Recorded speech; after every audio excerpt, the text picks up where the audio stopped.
Any health-related information on the following show provides general information only. Content presented on any show by any host or guest should not be substituted for a doctor's advice. Always consult your physician before beginning any new diet, exercise, or treatment program.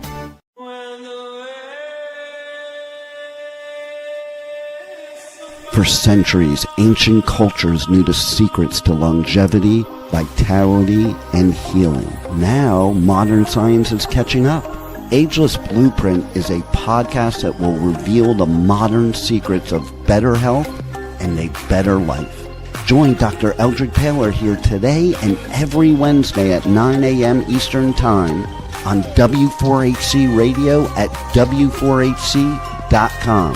As together we discover the secrets to better health through science and spirituality. A better life with Ageless Blueprint starts now. Here's your host, Dr. Eldred Taylor.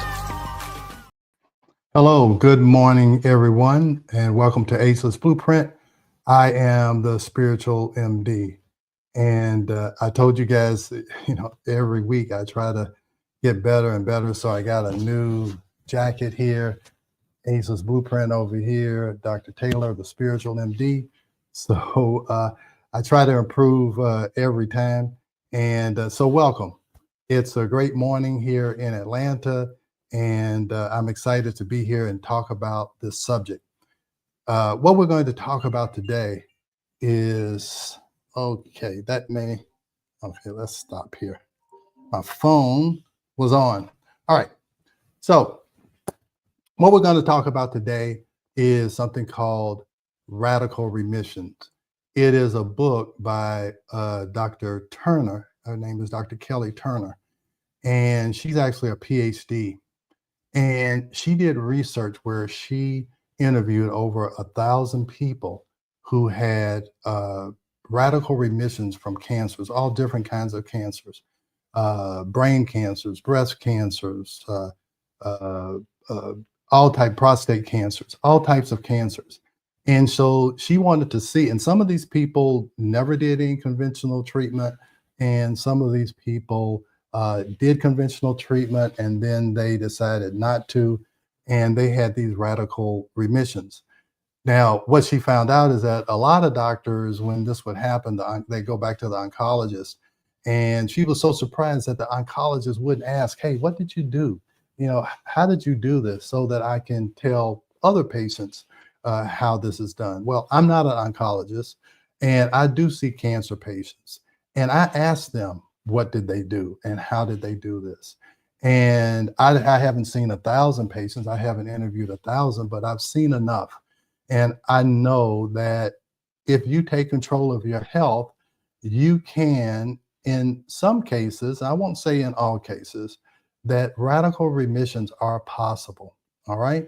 I know someone, I was hoping to have a guest on. I'm not sure if she's having trouble. She's here. Her name is, okay. She's here. Well, let's go to her. Great. All right. So Tia, are you there? Yes, I'm here. All right, great. So this is Tia. And I met her through another patient who came, and she was one of my first cancer patients that I took care of. And I found out about her program, My Style Matters, where she provides support for patients. And so I'm going to quickly go through these nine things that she went through, and you can tell me how many of these you did, okay? So one was radically change your diet. I know you did that, okay?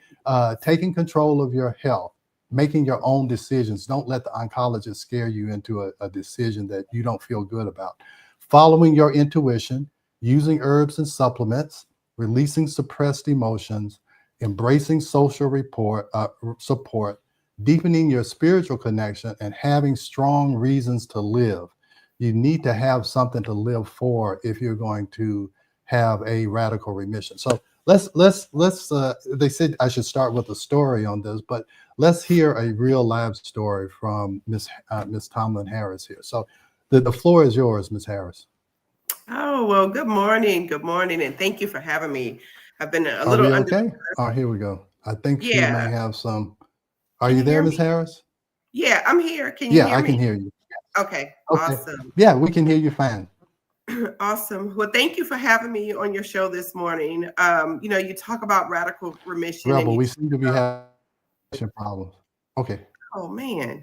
No, no. Okay. Dr. Taylor, your internet is dragging, but Miss Harris, you are doing wonderful. Okay, thank you. Awesome. Well, again, thank you for having me, for being on your show today. I'm really excited about just to be able to share, radical remission. And, you talked about those 9 things that we need to have. And I actually, as you were going through them, I started checking the box in my head because those were the things that I did. And one of the things I truly believe is the battle starts in the mind. I'm a 2-time overcomer of triple negative breast cancer.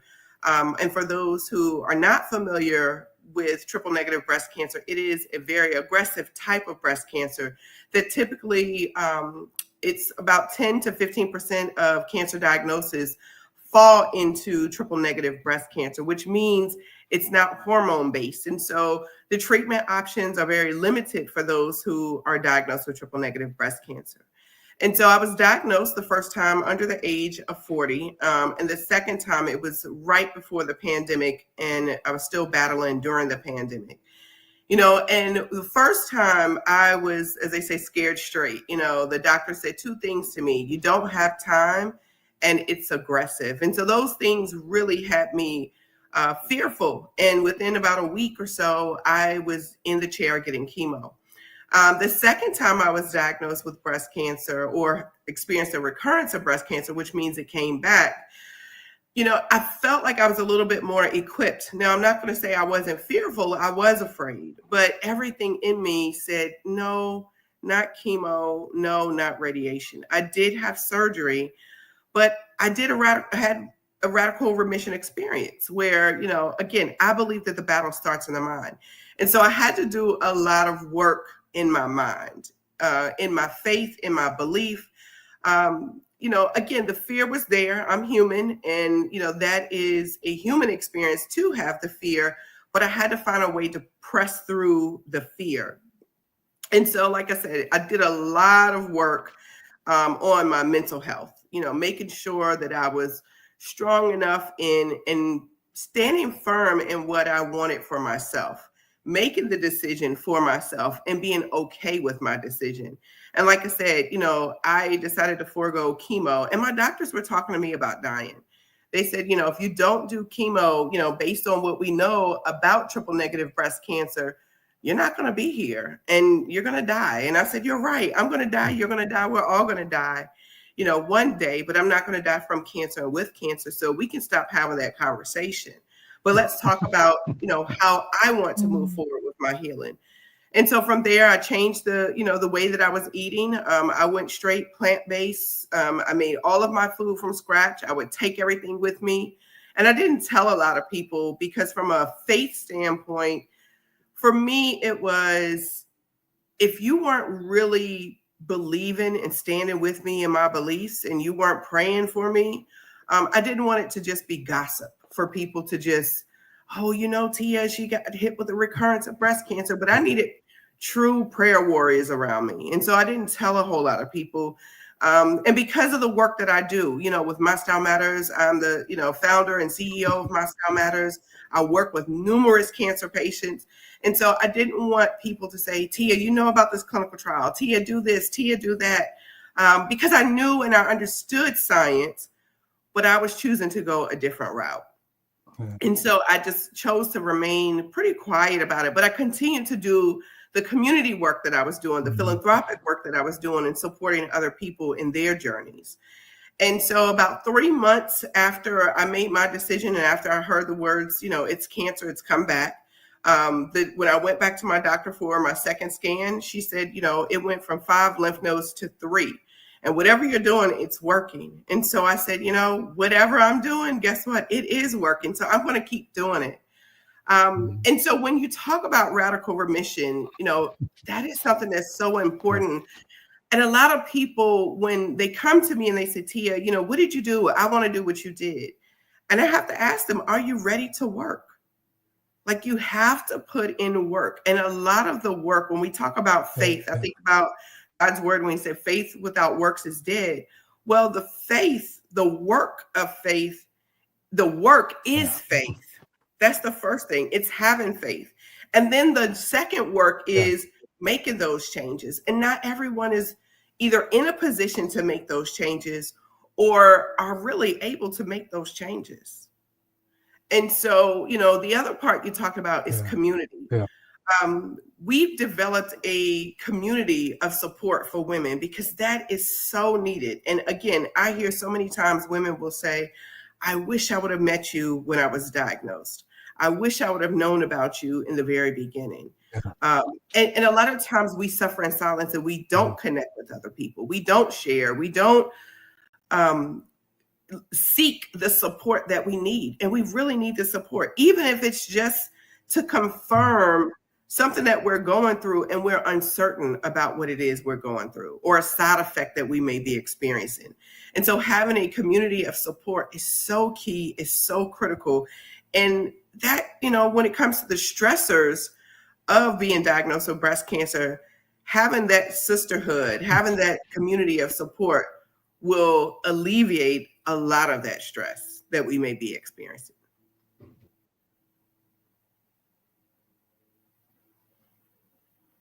Dr. Taylor, I think we may be having some connection issues. No, we are good. Yes. What's going on, Rebel? You have a delay in when we can hear you talking. There's like a 3-second delay. Is that just poor internet connection, you think? Yes. Okay. This is where I always do them, but let's just push through it because this is just so important. If I have to do it again at another time, but let's just get as much as we can because I really want people to hear this. So, I can't control the internet in here, but if we can keep going, that'll be great because I know she has a meeting she has to go to. So go ahead, Tia. Yeah, so I was just saying, the things that you're talking about in terms of radical remission, it is so key and it's critical, whether you're making a decision to go the conventional route or not go the conventional route, these things that we're talking about are so critical to our healing. Again, there's the mind work that we need to do, the mental health work that we need to do, the forgiveness work that we may need to do. And it may not be just forgiving a person. It can just be forgiving yourself. Sometimes we blame ourselves for cancer, for a diagnosis of cancer. So there's just a lot of work that we have to do.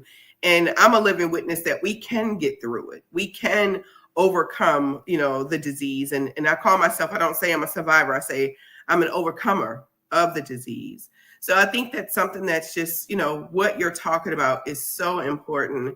And I hope that, all of your listeners are really tuned in to those 9 steps that you were talking about with radical remission, and definitely get the book, to learn even more, because this information, there's just work, whether you've been diagnosed with a disease or not, it's just work that we need to do.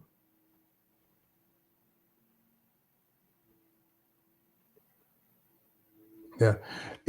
Tia, I was saying, a lot of these alternative cancer places, they're $60,000. They're in Mexico or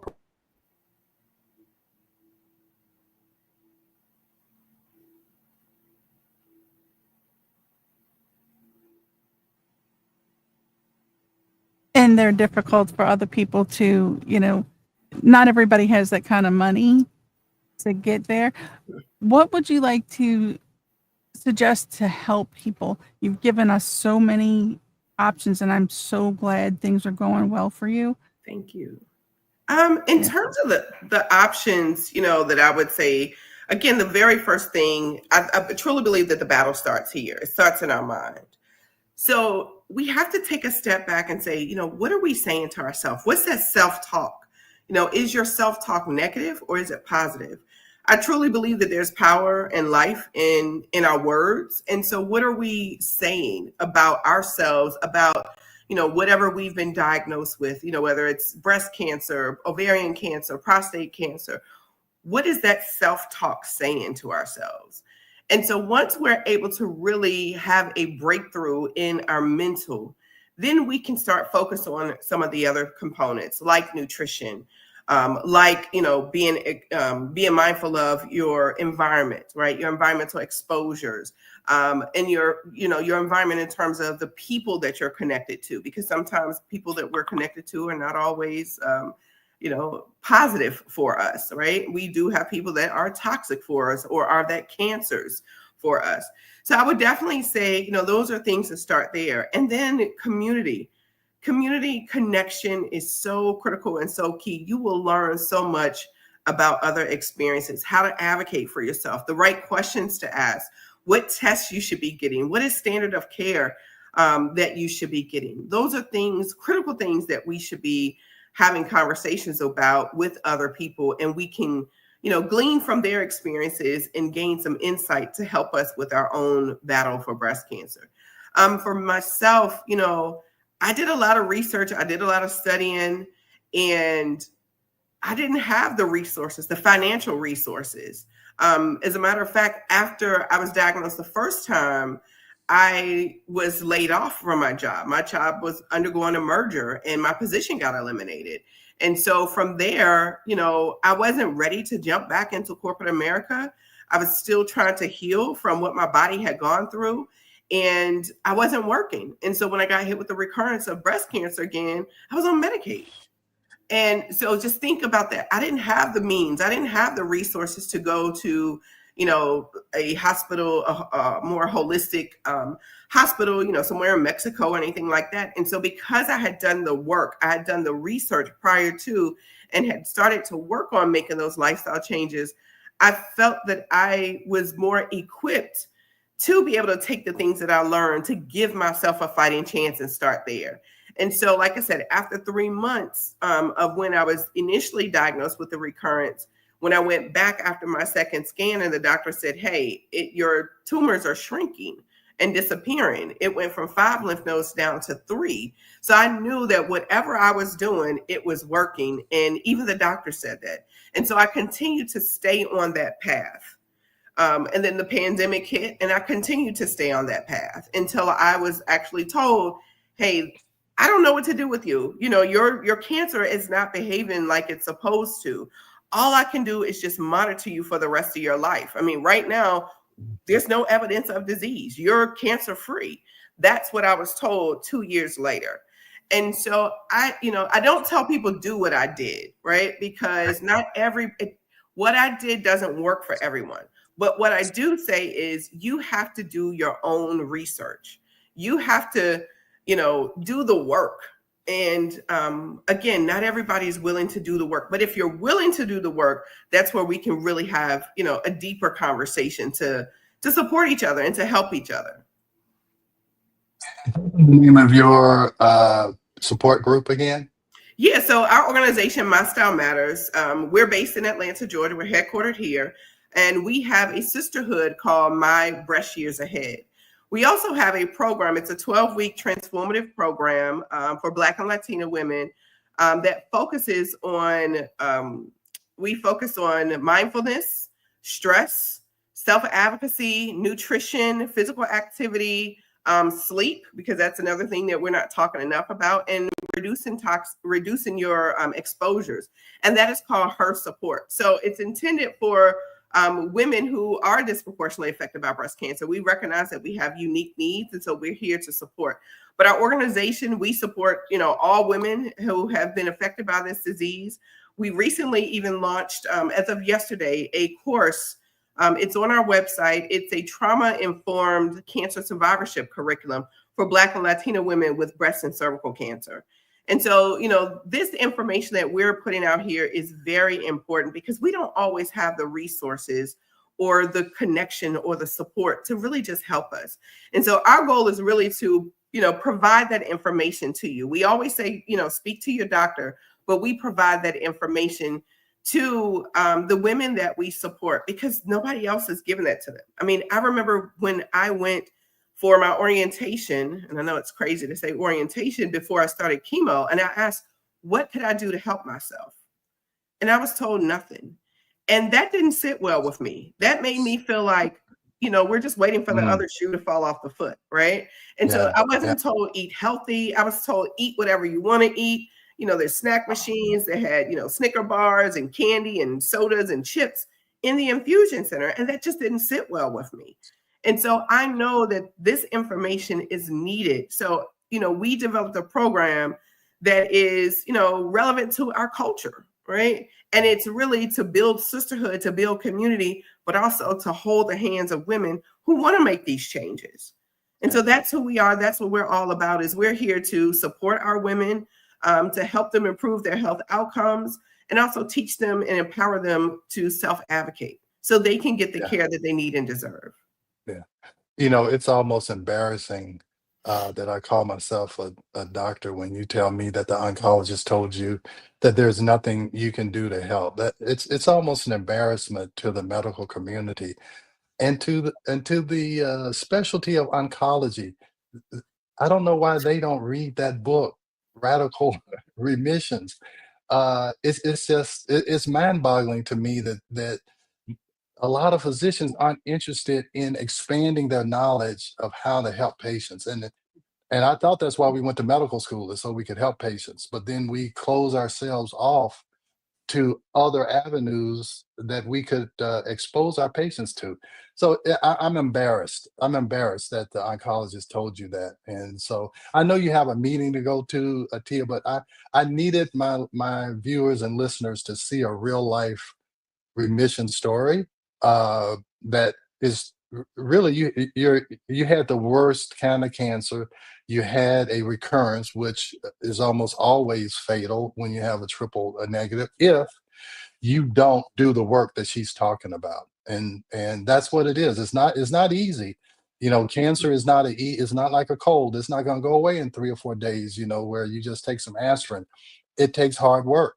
But if you do the work, and again, like she said, you may not do exactly what she's doing, but there's all these possibilities out there. And that's what I want cancer patients to know, that there's possibilities out there.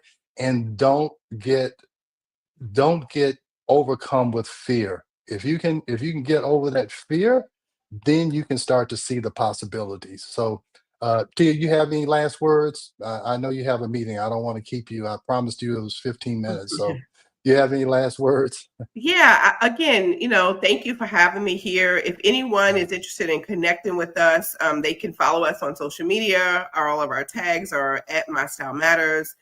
They can follow us on our website, www.mystylematters.org. And, just keep the faith, Yeah. even if it's hard. I cried every single day, but I kept doing the work, right? And I Yeah. kept speaking positivity regardless of how I felt, even if, what I was seeing. I mean, I had a girlfriend at the time who was battling the same disease.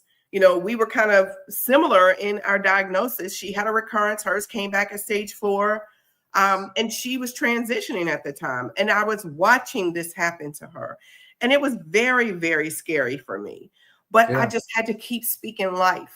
I Yeah. had to keep speaking life and believing in my healing.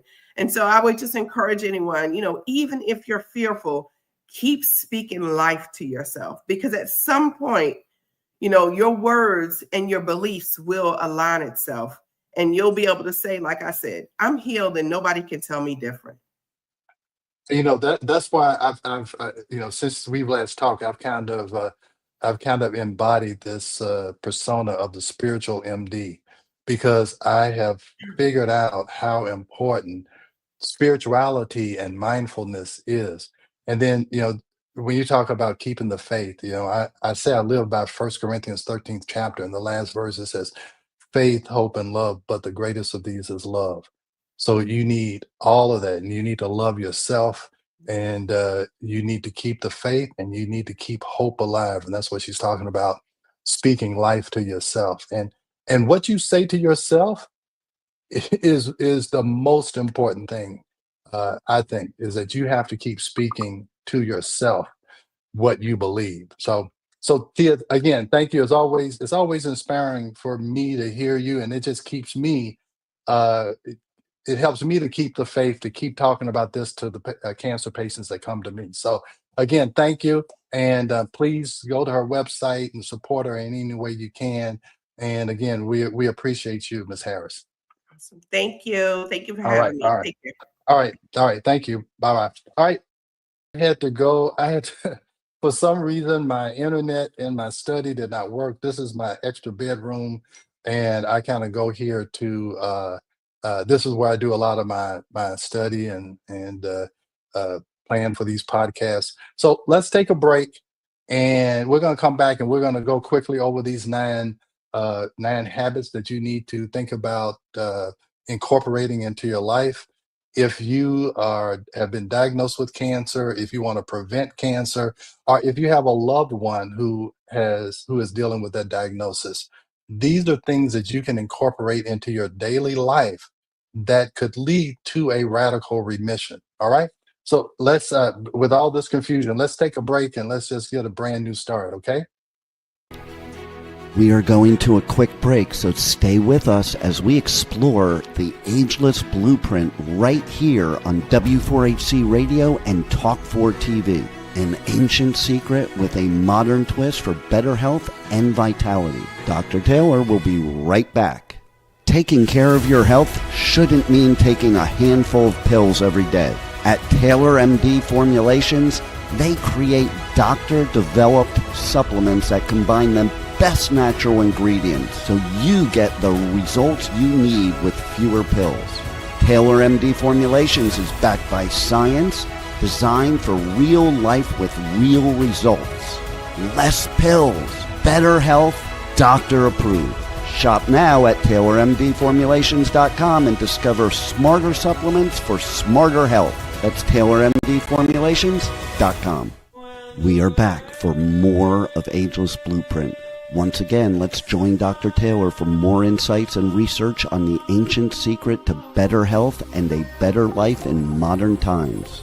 Here's your host, Dr. Eldred Taylor. Okay. All right. So we're here. This is kind of my study area here. So you get to see a little behind the scenes area here, but I don't know what happened to my internet in my study there. So hey, where there's a will, there's a way. So let's get right to it. I hope you enjoyed that guest. She is so inspiring to me.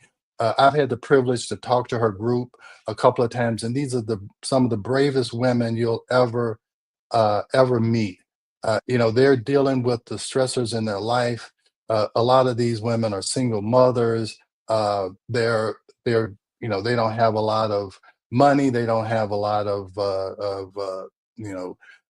material things, but they have faith and they are doing the work and they are handling the emotional issues that are going on and they are believing. And that's why I'm telling you is that, hey, the body is a reflection of your mind and your spirit. And that's what she keeps talking about is that most of the work has to do with your mind. But let's go over some of these. So number one is you have to change your diet. Now, when cancer patients started coming to me and they had done their own research and they had taken meat and dairy and gluten out of their diet, and it made me start looking at plant-based diets. And I follow a plant-based diet now. Probably 80% of my diet is plant-based. So every once in a while, I'll eat some fish just so I want to make sure I get enough protein because I'm working out with a trainer now and he's trying to help me to build muscle mass. But even Arnold Schwarzenegger is saying a plant-based diet is healthier than what he was doing when he was Mr. Universe and all that. So a plant-based diet, I'll tell you, it will help you to control your weight. And the reason why it's important is that foods can cause inflammation. We've talked in the past about food sensitivities as being a stressor. And inflammation is the worst thing that can happen if you have cancer because it weakens the tissue and allows the cancer to spread more easily. So you want to take away anything that could be causing inflammation. And probably the number one thing, other than just toxic exposure from the things that we breathe and we put on our skin, is food. And meat has been shown to increase in a petri dish in the lab. that if you add meat protein to a group of cancer cells, it causes them to grow more rapidly. If you take it away, their growth slows down. So meat can be a very potent inflammatory uh, product. And because of what they feed the animals and the stress that the animals are under and the hormones that they give to the animals, all of these can lead to promoting cancer growth. All right, so that's number one. Number two is taking control of your health. I can't tell you how many patients have come to me and said, something told me not to do that chemotherapy. Something told me not to do that radiation. I should have followed my intuition. I never felt good about what was going on. And um, I always say, yes, you have to follow your intuition. And one of the ways to get in touch with your intuition is to meditate. I'm such a big proponent of meditation now, because when you quiet your mind, then that inner small sweet voice will start to lead you and guide you and tell you what is right for you, because what was right for Miss Harris may not be right for you. I see patients who they decide to do the chemotherapy, but I also tell them, here are other things that you can do. I never try and persuade a person to go against their intuition. I tell all of my patients, hey, if I tell you anything that you are not comfortable with, either you have to ask me to explain it further, or you just don't do it, or you research it yourself. I never go against a person's intuition because they know, if they're in touch with themselves, they know more about themselves than I do. So always follow your intuition. And when that intuition tells you something, do it. So often you'll say, oh, I had that gut feeling. Well, that gut feeling is your intuition. And when it doesn't feel right in your gut, do not do it. Follow your intuition. You have to take control of your health, just like Miss Harris.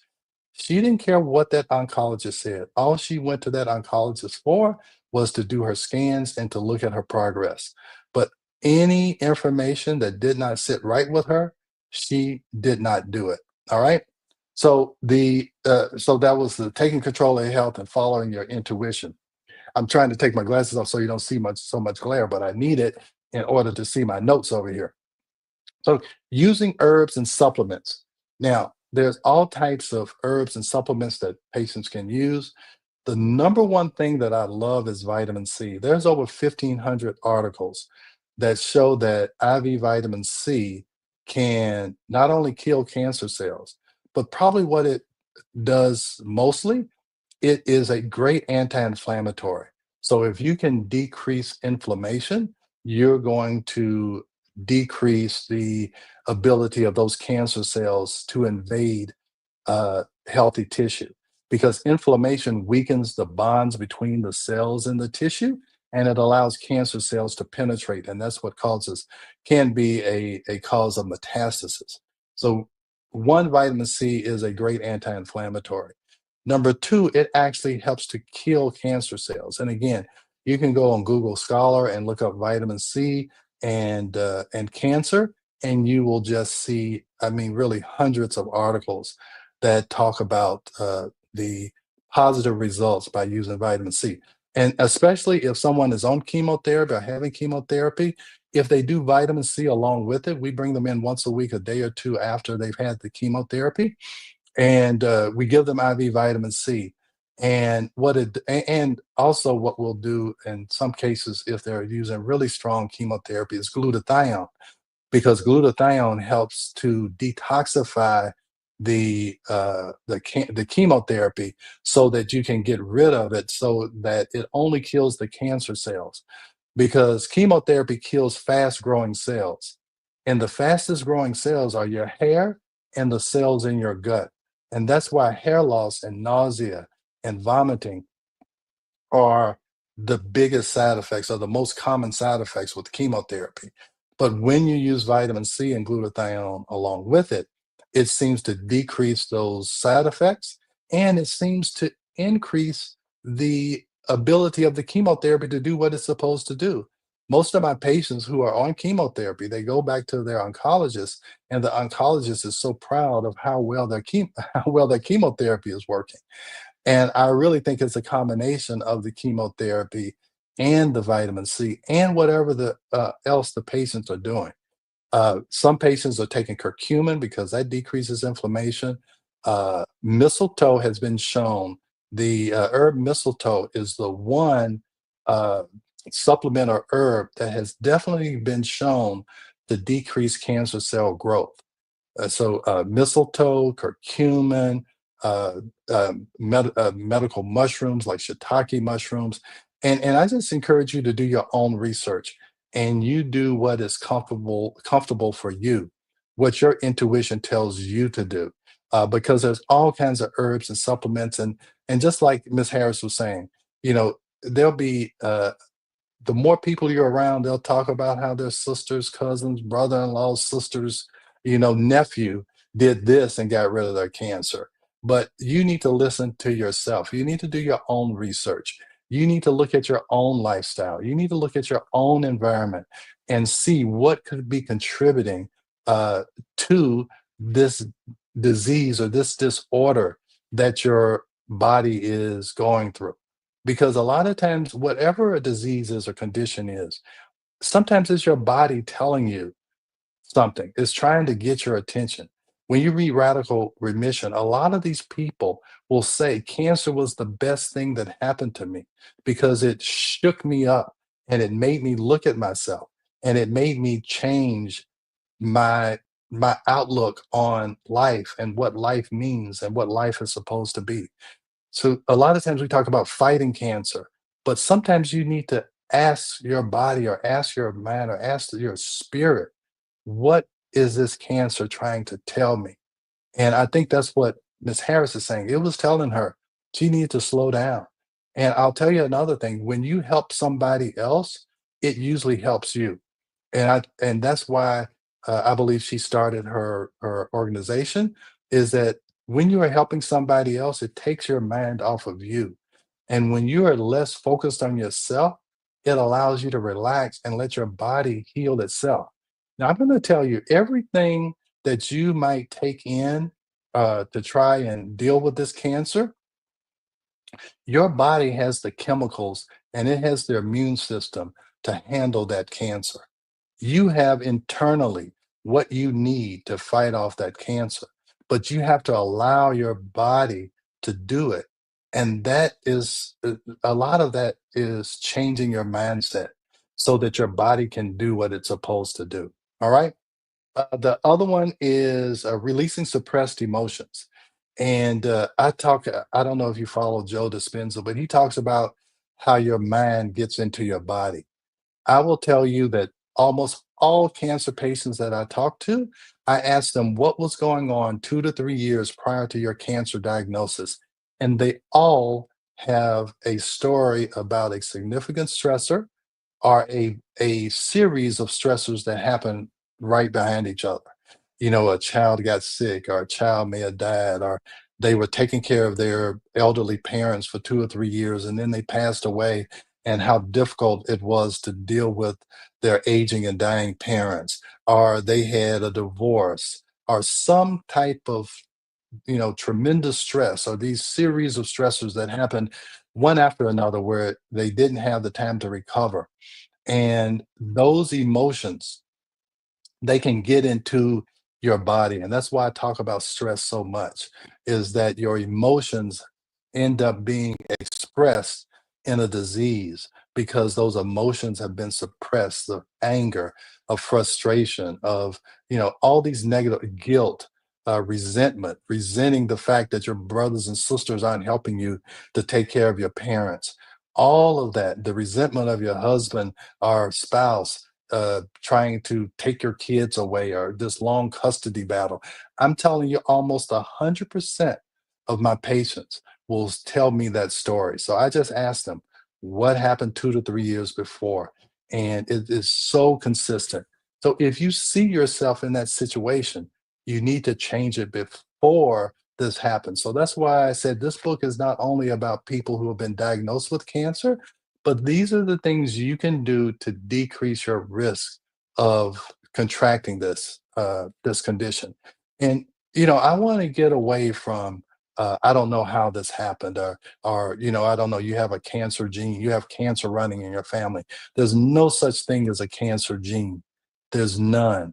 So there are things you can do to decrease your risk of this. So and don't ever forget that. All right. So increasing positive emotions. And that's why meditation is so important. And like she was saying, saying positive things to yourself. Think about the things that you love. Think about your children that you love. Love is healing. Faith, hope, and love, but the greatest of these is love. So you need to love yourself. You don't need to hate yourself for having cancer, or have this self-deprecating type of idea about yourself, that somehow you did something wrong and God is punishing you with this cancer. That's just not true. It's just not. So you always want to be thinking positively. All right. Now I want to go back. I said we have a little bit of time. I want to go back when we talk about taking control. I want to tell people about this test called Signatera, and I'm going to have a representative from that company on.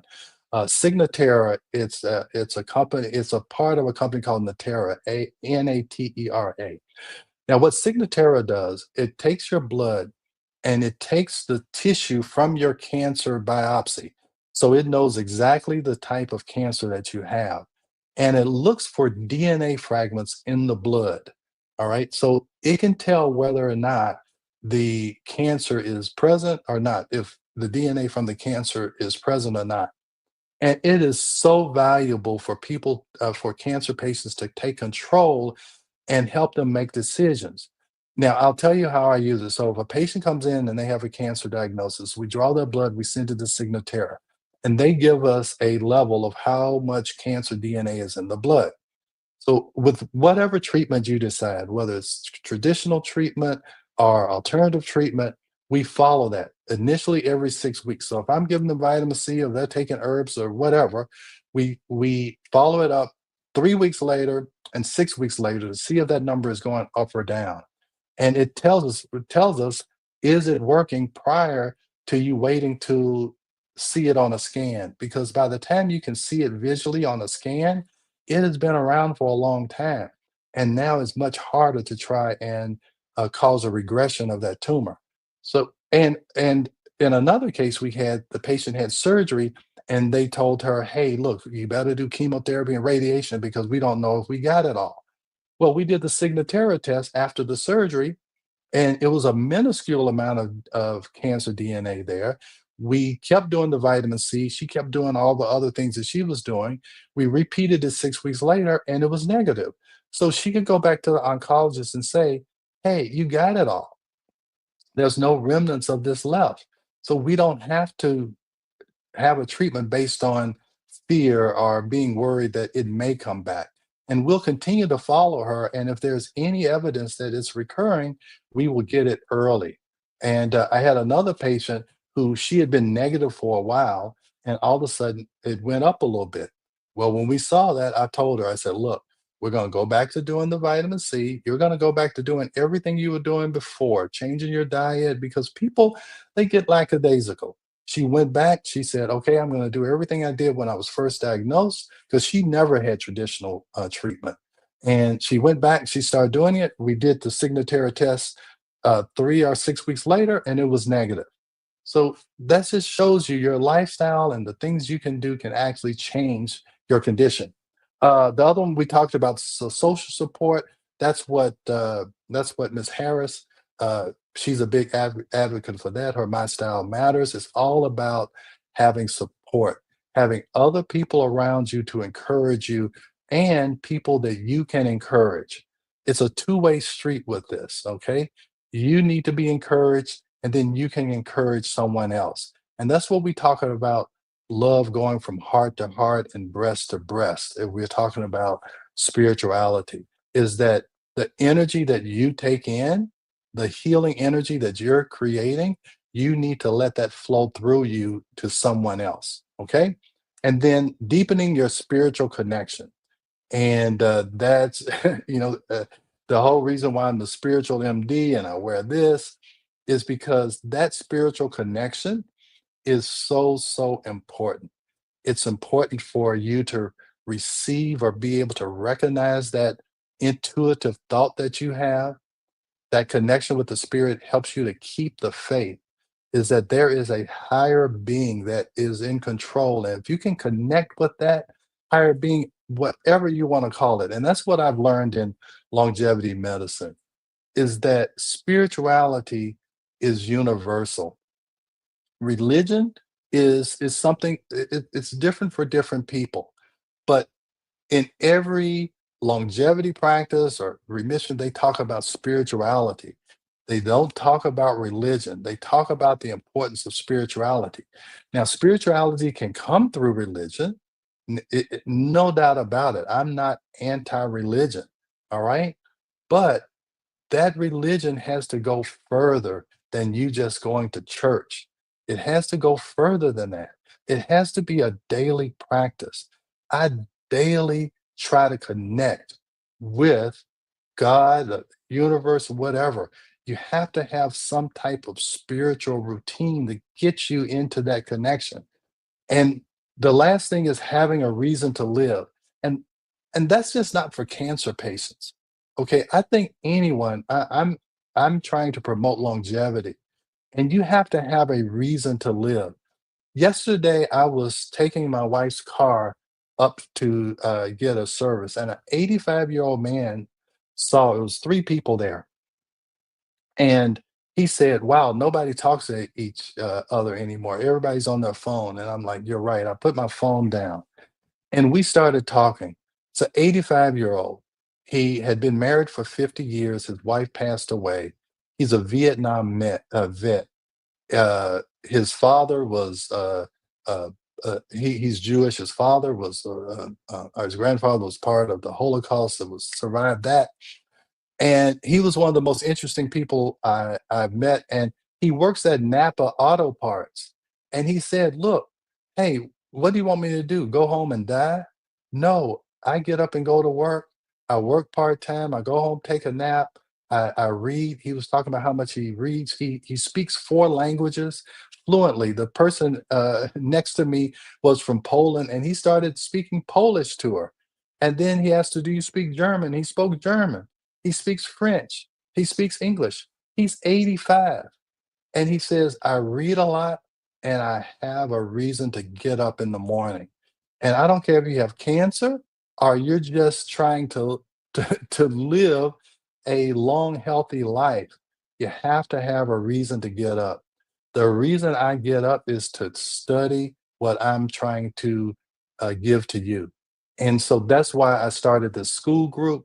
Please join my school group is school.com/ageless.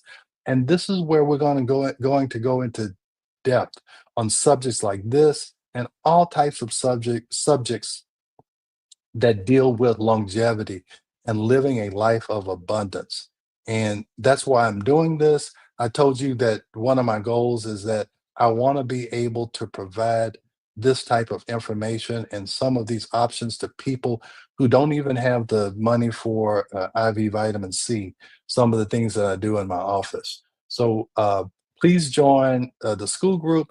Please subscribe to our Ageless Blueprint podcast.com and support our podcast. And please share this information with anyone who you think it could help. Um, so I'm passionate about this. I'm telling you, I love my cancer patients because they come to me every week.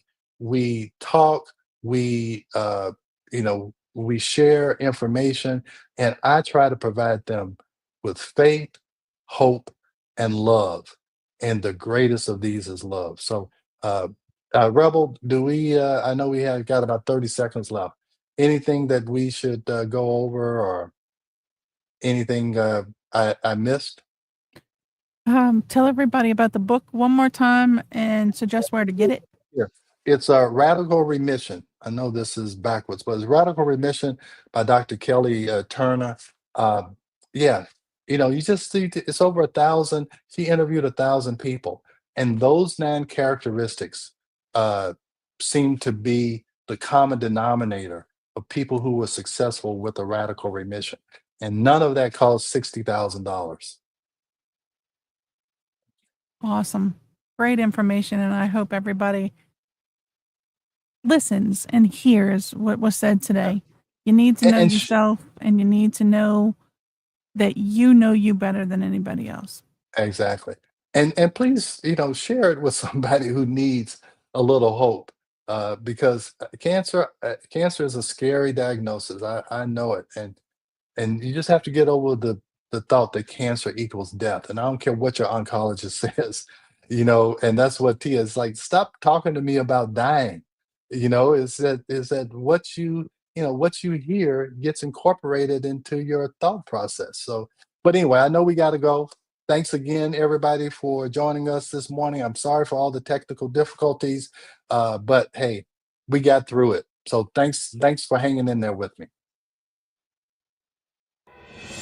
Thanks for joining Dr. Taylor today. If you missed any part of this show, just check out the podcast wherever you listen to podcasts. Ageless Blueprint is every Wednesday at 9 a.m. Eastern Time on W4HC Radio at W4HC.com. Together, we discover the ancient secrets to better health through science and spirituality made for modern times. Until then, feel free to check out agelessblueprintpodcast.com and taylormdformulations.com for more information. Yeah, Rob, well, I don't know what happened.